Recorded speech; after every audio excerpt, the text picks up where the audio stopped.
Halo, jumpa lagi di channel 0 per 0 dengan Pak Git. Saya harap teman-teman di sini tidak bosan ya. Bahasan yang kita bahas kemarin itu adalah kebahagiaan abadi. Ya. Nah, untuk yang sekarang ini akan saya jadikan dua part memang. Yang kemarin yang part 1, nah yang sekarang adalah kebahagiaan abadi part 2 gitu. Dimana sebelum membahas kita akan mengulang sedikit kesimpulan yang kemarin kita buat, yaitu yang pertama adalah orang yang merasa tidak memiliki apa-apa. Itu kemarin sudah kita bahas ya, jadi ini cuma mengulang aja. Jadi kalau mau lihat jelasnya ya yang di kemarin yang dimaksud tidak memiliki apa-apa itu. Kemudian kedua, melakukan hal yang pertama ini itu tidak mudah, perlu melewati berbagai macam tahapan. Oke. Selanjutnya, sebelum kita membahas kebahagiaan abadi part 2 di sini, kita lihat dulu cuplikan video yang menghubungkan antara perilaku dua hal tersebut, itu hubungannya terhadap manunggaling kawula Gusti. Jadi konsep kebahagiaan yang hakiki itu tadi saya terangkan tentang kita tidak memiliki apa-apa, walaupun sebenarnya dalam fisiknya itu ada, tapi di dalam hati itu tidak ada, artinya kosong. Ini adalah salah satu metodologi yang diterapkan oleh Sesiti Jenar, yaitu tentang manunggaling kawula Gusti itu. Jadi ini sebetulnya masuknya ke sana gitu, akhirnya tujuan akhirnya ke sana. Sebetulnya ajaran manunggaling kawula Gusti ini bukan Sesiti Jenar saja gitu ya, Sunan Giri, Sunan Kalijogo, Sunan Muria, semua wali-wali itu melakukan pelajaran toriko yang namanya manunggaling kawula Gusti atau wahdatul wujud. Nah, hubungannya dengan dua hal yang tadi kita sebut di awal, yaitu tidak merasa memiliki apa-apa dan melakukannya hanya sangatlah sulit, itu hubungannya adalah dimana pada proses orang kalau sudah meninggal itu ada yang namanya proses itu dibagi 7 gitu. Sebelumnya sih sudah saya terangkan ini di episode yang konten berjudul tahlilan, ini udah saya terangkan gitu ya, tapi enggak apa-apa saya ulang lagi supaya nanti teman-teman yang belum melihat konten tahlilan bisa nyambung gitu loh pikirannya ke sini. Jadi ada yang namanya alam kubur. Itu tahap pertama ya, begitu orang meninggal itu masuk alam kubur, itu prosesnya 3000 tahun. Tapi dalam dunia nyata itu disebut 3 hari. 3 hari itu, tapi di dalam kubur itu terasa 3000 tahun lamanya prosesnya. Kemudian proses hari ke-7, ketiga selesai dong, ke-4, 5, 6, hari ke-7 itu alam barzah gitu ya. Ini menurut tulisannya santrinya Sunan Kalijogo. Itu alam barzah itu melalui proses yang lamanya 7000 tahun, tapi di dunia nyata itu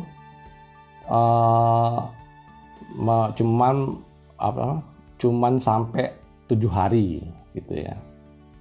Terus hingga 40 hari, 40 hari, 1 tahun, 2 tahun, 3 tahun atau 1.000.000 tahun. 1.000.000 tahun itu kalau dikembalikan ke dunia nyata ya cuman 1000 hari, itu yang proses terakhir. Nah, dalam kita melakukan yang tadi ya, yang melakukan tidak memiliki apa-apa. Jadi saat kita itu dikubur, melewati proses-proses tadi, 7 proses itu, semuanya ada 7 proses. Melewati 7 proses tadi itu mudah gitu loh. Kalau kita sanggup melakukan hal tersebut, yaitu yang kebahagiaan abadi yang versi pertama tadi ya, kita tidak merasa memiliki apa-apa walaupun kita punya anak, punya istri, punya rumah, punya segala macam, itu bukan milik kita. Jadi dalam kita melangkah ke proses kembali ke alam ahadiyah istilahnya, yang melalui 7 tahap tadi, itu tidak tidak ribet, nggak susah gitu loh, tidak mengalami kesusahan di posisi itu. Kita tidak akan mengeluhkan dan akan mengalami kemudahan karena kita telah mengosongkan hati kita itu tidak terisi dengan hal-hal keduniawian.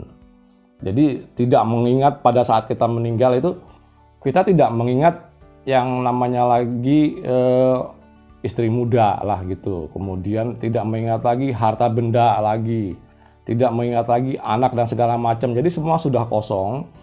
Yang diingat hanya satu, Sang Pencipta. Itu. Jadi proses untuk ahadiyah itu akan mudah jikalau kita sudah bisa melakukan hal tersebut, yaitu merasakan tidak punya apa-apa. Jadi kita bahagia dalam proses menuju alam ahadiyah ini, kita bahagia. Makanya kemarin kenapa disebut itu kunci kebahagiaan abadi, karena nanti kita akan melalui prosesnya yang kembali ke ahadiyah ini, kita merasa dalam perjalanan itu bahagia. Jadi proses manunggaling kaula Gusti yang dimaksud di sini oleh para wali ya, terutama yang kalau kita kenal adalah salah satu wali songonya yang adalah Syekh Siti Jenar. Sebentar saya alihkan. Syekh Siti Jenar itu sebetulnya adalah salah satu dari wali songo, tapi dalam film dan segala macam itu jadi ceritanya jadi beda gitu versi. Tapi kalau versi yang sebenarnya dia adalah salah satu dari wali songo, dan kebetulan juga dia adalah mertua dari Sunan Kalijogo.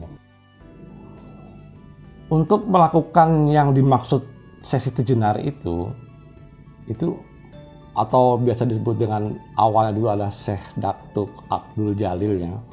Dia itu berasal dari kerajaan Malaka di sana. Nah, kemudian ya ke Cirebon ya, sejarahnya seperti itulah, dia belajar di Baghdad 17 tahun, makanya dia disebut Syekh gitu ya. Nah, untuk melaksanakan ajaran Syekh Siti Jenar itu tidak mudah, nggak semua orang bisa gitu. Tidak semua orang bisa gitu. Makanya setelah Syekh Siti Jenar meninggal gitu, sudah tidak ada, kemudian penerusnya Sunan Kalijogo. Di sini Sunan Kalijogo melihat gitu, tidak semua orang mampu melakukan yang dimaksud Syekh Siti Jenar. Gitu. Jadi untuk mengalami menjalani proses yang 7 proses tadi hingga ke alam, dari alam kubur hingga ke alam ahadiyah itu, tidak semua itu mudah. Dalam proses itu ada yang susah lah. Kalau nggak dikirimin doa segala macam susah. Dia dalam perjalanannya itu yang dari 3 hari, 7 hari sampai 1000 hari itu mengalami kesusahan gitu loh dalam perjalanannya itu. Makanya itu dibantu dengan doa. Jadi doa itu yang dimaksud dengan doa ini adalah tahlilan. Jadi tahlil itu bermulai dari masa Sunan Kalijogo. Sebelum pada masanya Syekh Siti Jenar, masa beliau, ini belum ada tahlilan. Karena menurut pemikirannya Sunan Kalijogo bahwa tidak semua orang bisa melakukan hal tersebut, ya, jadi harus dibantu dengan doa yang lewat tahlilan tadi untuk mencapai prosesnya tadi. Jadinya ibaratnya itu di dalam perjalanan itu ada orang susah, seperti misalnya kelaparan atau seperti dibayangkan itu kehausan. Nah, di dalam doa dalam tahlilan itu mempermudah mereka untuk dikasih tenaga, dikasih makanan, dikasih minumannya. Gambarannya seperti itu yang digambarkan gitu ya ceritanya. Nah, dalam proses tersebut juga tidak perlu kita itu tahlilan itu misalnya melakukan besar-besaran dan harus, kadang itu saya lihat juga masih banyak yang di desa apa itu mencari hutangan untuk tahlilan gitu. Nah, itu juga tidak dibenarkan. Maksudnya kalau memang tidak ada dananya, makanya cukup tahlilan keluarga sendiri aja didoakan. Dan dalam filosofi pewayangan, Manunggaling Kaulo Gusti itu digambarkan dalam lakon Bima Suci ya. Jadi bersatunya antara Bima Werkudara atau juga Jagala Bilawa itu masuk ke dalam Sang Hyang Wenang. Sang Hyang Wenang itu kalau diibaratkan dalam agama atau agama sebelum kita, Islam yang terbesar di sini dulu adalah Kapitayan. Nah, Sang Wenangnya adalah Sang Pencipta gitu loh. Nah, masuknya si siapa? Bima ke dalam siapa? Sang Hyang Wenang atau Dewa Ruci. Begitu dia masuk ke dalam hatinya Sang Hyang Wenang, itu dia merasakan kebahagiaan yang belum pernah dia dapatkan di dunia. Jadi dia nggak mau keluar dari situ. Si Bima ini benar-benar nggak mau keluar, dia mendapatkan kebahagiaan di situ. Tapi mau tidak mau Sang Hyang Wenang bilang, kamu keluar dari sini karena masih ada tugas di dunia. Nah, filosofinya di situ. Jadi kalau sudah bisa melakukan Manunggaling Kaulo Gusti tadi, itu akan mendapatkan kebahagiaan abadi. Artinya dalam proses di dunia, kemudian di alam, mulai alam kubur hingga kembali ke alam ahadiyah, itu akan mengalami yang namanya kebahagiaan abadi. Jadi memang tidak mudah untuk melakukan hal itu. Dan saya sendiri pun belum sanggup untuk melakukan hal itu. Setelah cerita yang cukup panjang lebar tadi ya,